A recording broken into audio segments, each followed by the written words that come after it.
గురు బ్రహ్మ గురుర్విష్ణు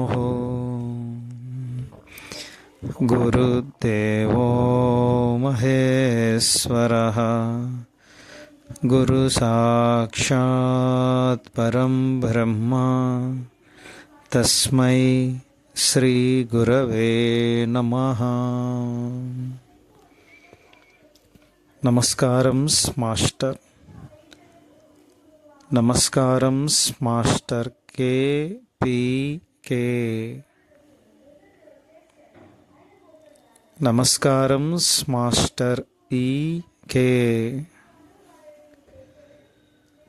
నమస్కారం master MN. నమస్కారం మాస్టర్ సివివి. నమస్కారం మాస్టర్ సివివి.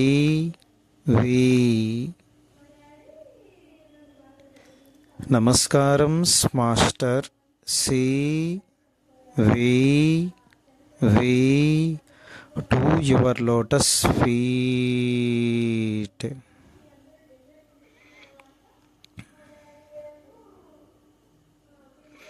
ఓం శాంతి శాంతి శాంతి. సోదర బృందానికి నమస్కారాలు. శ్రీ మదాంధ్ర భాగవతం రహస్య ప్రకాశం చదువుకోవడంలో ముందుగా కొన్ని ప్రార్థనా శ్లోకాలు. పలికెడిది భాగవతమట, పలికించు విభుండు రామభద్రుండట, నే పలికిన భవహరముగునట, వేరొదగాథ పలుకగనేలా. భాగవతము తెలిసి పలుకుట చిత్రంబు, సూలికైన దమ్మె చూలికైన, విబుధ జనుల వలన విన్నంత కన్నంత, తెలియవచ్చినంత తేటపరుతూ. వీరెవ్వరు శ్రీకృష్ణులు కారా, ఎన్నడును వెన్న కానరట కదా, చోరత్వం బించుకయును నేరరట, దరిత్రిన్ ఇట్టి నియతులు గలరే. పట్టిన పట్టువడని నిను పట్టెదనని, చలము కొనిన పట్టుట పెట్టే పట్టువడ వండ్రు పట్టి పట్టుకొనన్, నాకుగాక పరులకు వశమే. ఎక్కడనైనను తిరిగెద ఒక్క ఎడన్ గుణము కలిగియుండవు, నియమం వెక్కడిది నీకు, మరచిన చక్కంగ పోయదవు పెక్కు జాడల పుత్రా. చిక్కడు సిరి కౌగిటిలో చిక్కడు సనకాది యోగి చిత్తాబ్జములన్, చిక్కడు శృతిలతి కావలిన్ చిక్కెనతడు లీలన్, తల్లి చేతన్ రోలన్. నీ పద్యావళు లాలకించు చెవులన్, నిన్నాడు వాక్యంబులున్, నీ పేరన్ పనిసేయు హస్తయుగముల్, నీ మూర్తిపై చూపులున్, నీ పాదంబుల ప్రాంతమ్రొక్కు శిరముల్, నీ సేవపై చిత్తముల్, నీపై బుద్ధులు మాకు నిమ్ము కరుణన్, నీరేజపత్రేక్షణ. సోదర బృందానికి నమస్కారాలు. నిన్నటి వరకు మనం 393 పద్యం వరకు చదువుకున్నాం. ఈరోజు కంటిన్యూషన్ చేసుకుందాం. శ్రీకృష్ణుడు 2 మద్ది చెట్ల పక్క నుంచి రోలుని తీసుకెళ్తాడు. వాళ్ళ అమ్మగారు కట్టేస్తారు. బాలకృష్ణుడిని రోటికి కట్టివేసిన తర్వాత ఆ తర్వాత జరిగింది చెప్తున్నారు. 2 మద్ది చెట్ల మధ్యలో నుంచి వెళ్తారు. వాళ్ళిద్దరూ మధ్య చెట్లుగా ఉండడానికి కారణం ఏమిటని పరీక్షిత్ మహారాజు గారు సుఖయోగి కడుగుతుండగా ఆయన చెప్తున్నారు.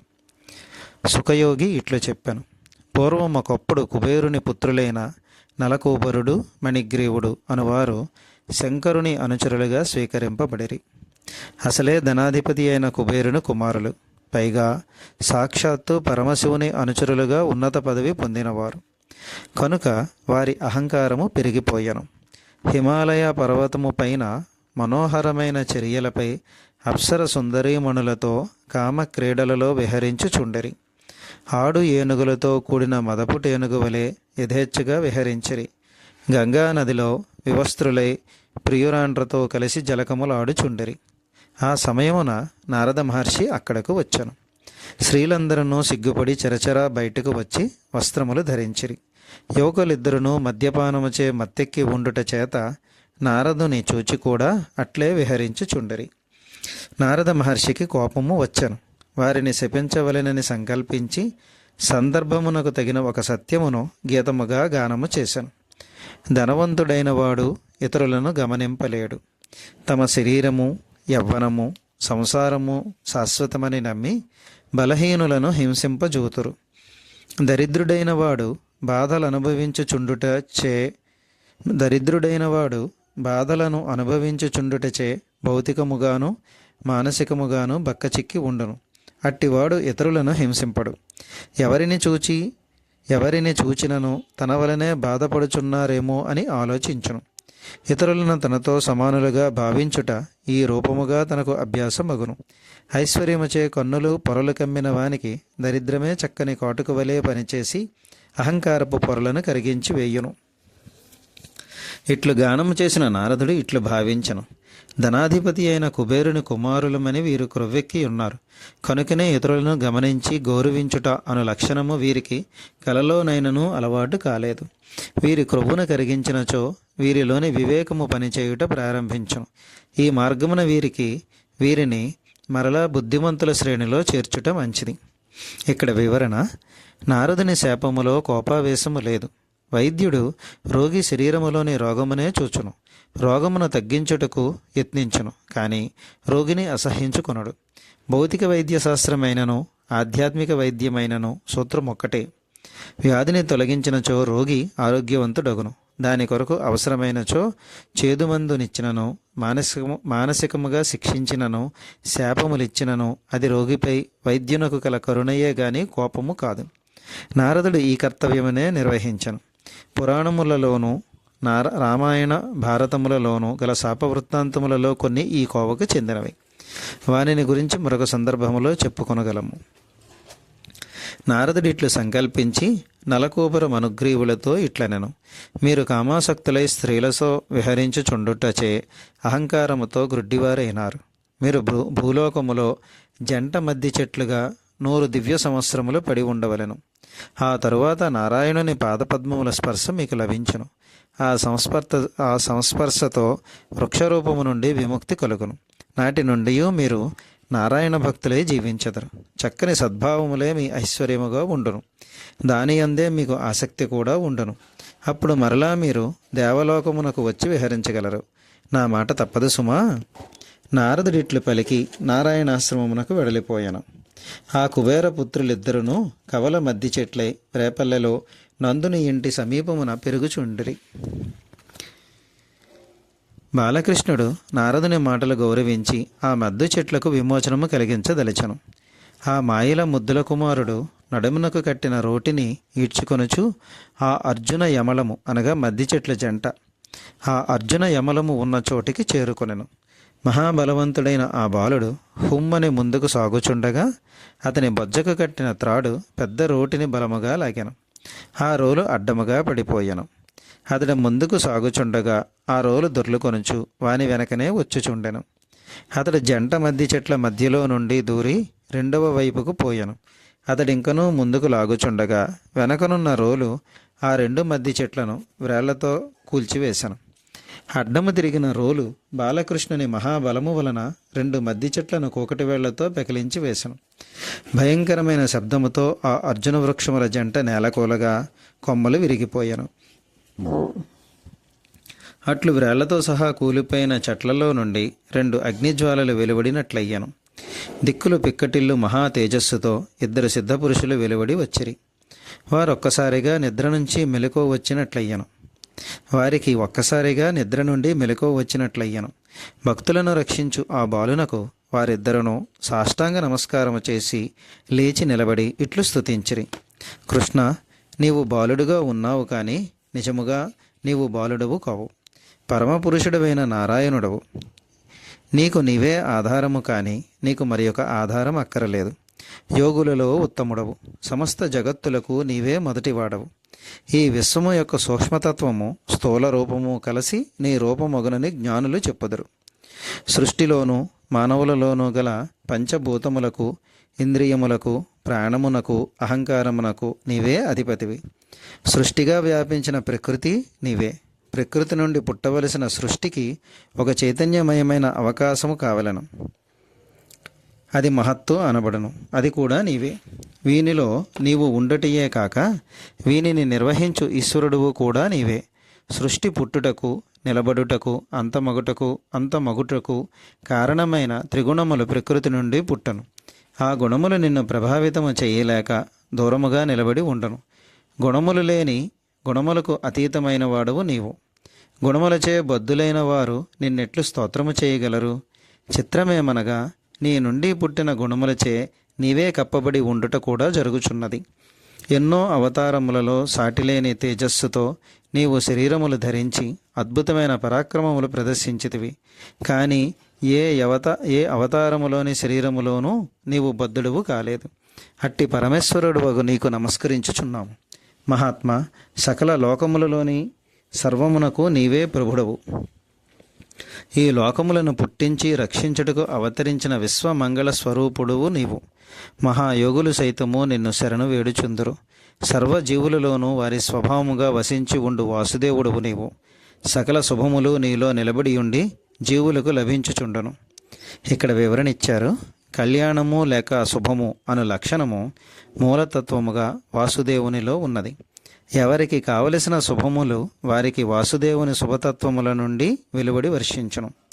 వాసుదేవుడనగా జీవుల స్వభావముగా అనగా వాసనలుగా వారిలో వసించి ఉండువాడు. సాటి జీవులలో ఉన్న వాసుదేవుని గుర్తించుట అనగా వారిలో ఉన్న కళ్యాణ గుణములను మాత్రమే గుర్తించి చెడ్డ గుణములను గమనింపకుండుట. దీనివలన సాటివారిలో నుండియే తనకు అర్హతయున్న శుభములు సమకూడును. తాను ఆశించిన వారి నుండి ఆశించిన రీతిలో రాకపోవచ్చును. తనకు అర్హత ఉన్నంత వరకు ఏదో ఒక వైపు నుండి లభించును. వాసుదేవోపాసన అనగా ఎట్లుండునో మాస్టర్ ఈకే సూత్రప్రాయముగా భాగవత రహస్య ప్రకాశము మొదటి సంపుటములో ఉపదేశించి ఉన్నారు. దానికి వివరణములు మనము సందర్భోచితముగా చెప్పుకొనగలము. శ్రీకృష్ణ, నీవు భక్తులకు మిత్రుడివై ఉందువు. నారద మహర్షి వాక్కులు మా యందు అనుగ్రహముగా ఇట్లు సత్యమయ్యను. కారణముగా నిన్ను దర్శించు మహాభాగ్యము మాకు లభించను. ఇంతకాలము మేము చేసిన తపస్సులు ఇంత చక్కగా ఫలించను. మేము నీకు శరణాగతులుగా ఉన్నట్లు మమ్ము అనుగ్రహింపుము.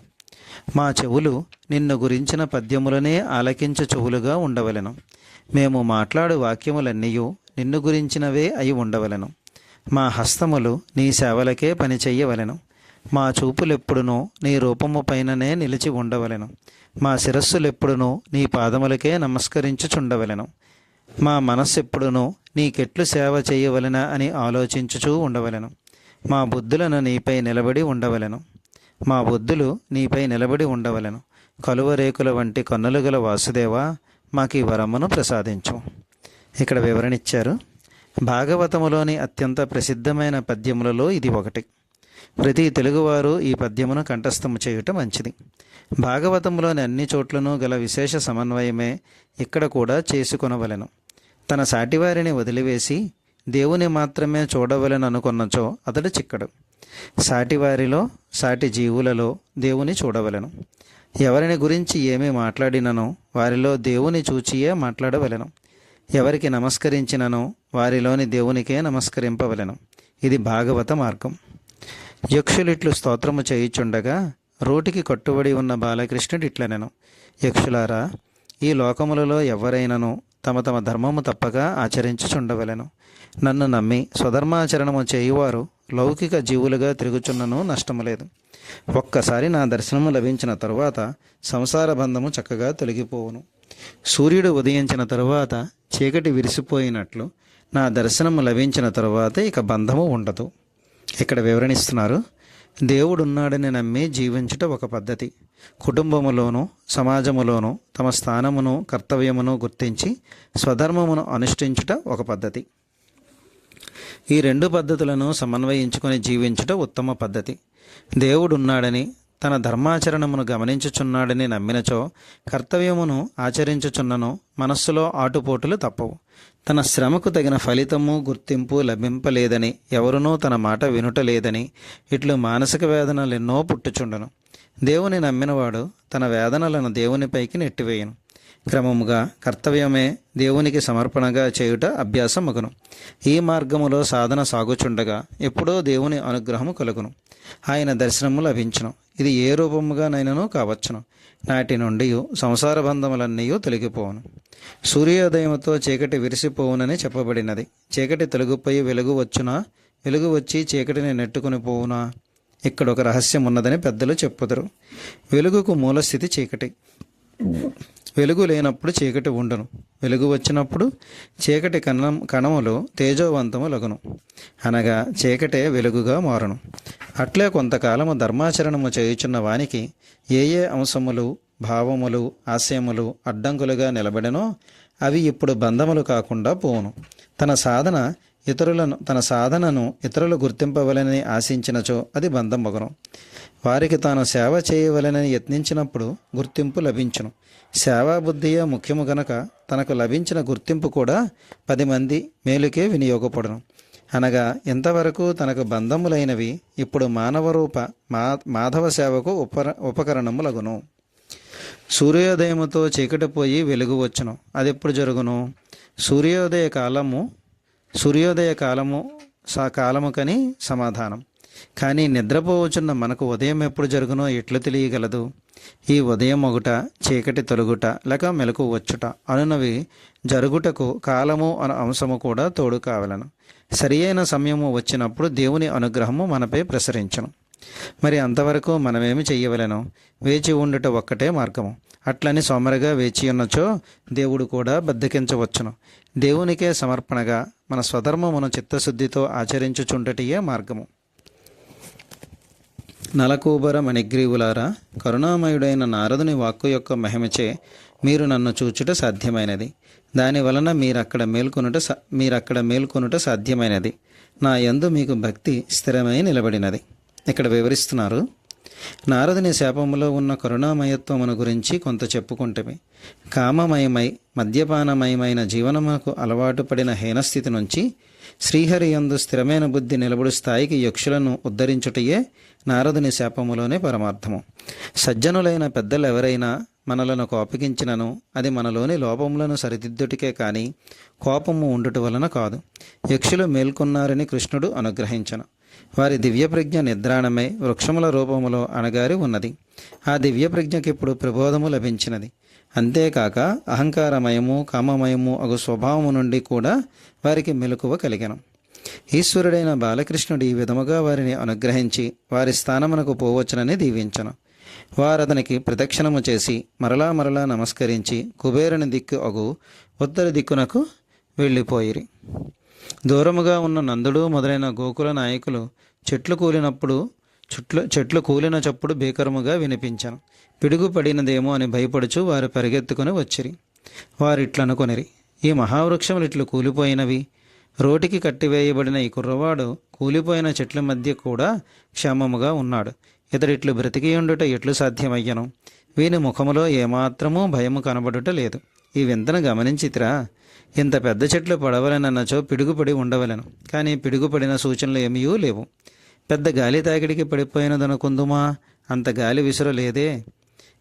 ఇవి విరాళ్లతో సహా పెకలించుకుపోయినవి కనుక ఎవరైనా నరికి పడవేసిరనుటకు కూడా అవకాశము లేదు.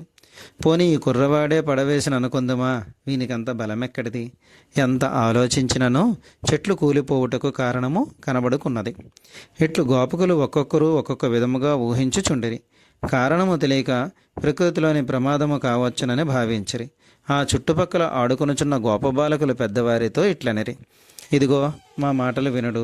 ఈ నందుని కుమారుడు నడుముకు కట్టిన రోలు ఈడ్చుకొనుచూ వెళ్ళి మద్ది చెట్ల సందులో నుండి తాను అవతలికి దూరెను. తరువాత రోటిని అడ్డముగా తిప్పి ఒక్క ఊపున లాగాను. దానితో ఈ 2 మద్ది చెట్లు కూలిపోయాను. ఆ చెట్ల మధ్యలో నుండి ఎవరో 2 పురుషులు లేచి నిలబడుట కూడా మేము కన్నులారా చూచితిమి. చిన్నపిల్లలు ఇట్లు చెప్పగా వారు అబద్ధమాడుచున్నారని కొందరు నిర్ధారణ చేసిరి. మరికొందరికి ఎన్నో విధముల సందేహములు కలిగెను. నందుడు విరిసిన ముఖముతో ముందుకు వచ్చి నవ్వుచూ బాలకృష్ణుని కట్లు విప్పివేశాను. ఇక్కడ వివరణ: నందుడు నవ్వుటలో చక్కని అర్థమున్నది.